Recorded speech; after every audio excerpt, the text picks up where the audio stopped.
Et par exemple, comme dans l'âme de l'homme, lorsqu'il part d'une chose, ce discours si seul est comme un rien réel. Même par rapport à la globalité de son âme parlante, qui est l'aspect de son vêtement intermédiaire, que sa force de parole, qui peut parler des paroles sans fin et sans but. Et à plus forte raison, par rapport à l'aspect du vêtement intérieur de celle-ci, qui est la pensée, marchara, de laquelle ont été tirées des paroles,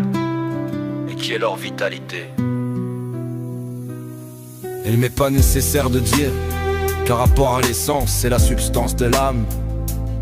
qui sont ces 10 facultés susmentionnées, Oma, Bina, Dat, etc., duquel ont été tirées les lettres de cette pensée, celles qui sont revêtues dans ce discours lorsqu'il part. Car la pensée est aussi un aspect de l'être, comme la parole,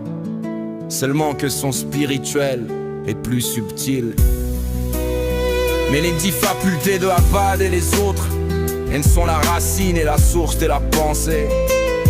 Et il n'y a pas en elles d'aspect de l'être encore, avant qu'elle ne se revête dans le vêtement de la pensée. Par exemple,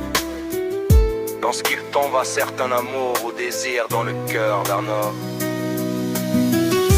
avant qu'il ne monte du cœur vers le cerveau pour penser et méditer en lui,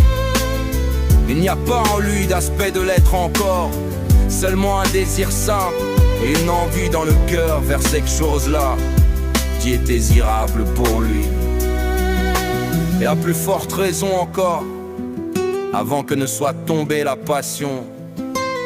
et le désir dans son cœur, dans cette chose, mais qu'elle était dans la puissance de sa sagesse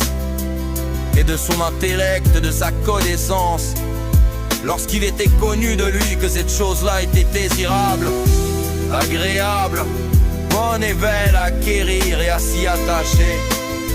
comme par exemple apprendre une certaine sagesse ou manger un certain aliment savoureux.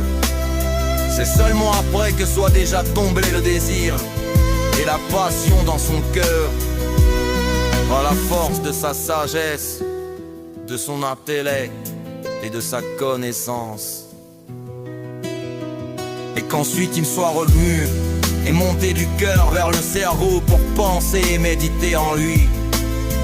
Comment faire sortir son désir de la puissance vers l'acte pour obtenir l'aliment ou l'étude de la sagesse.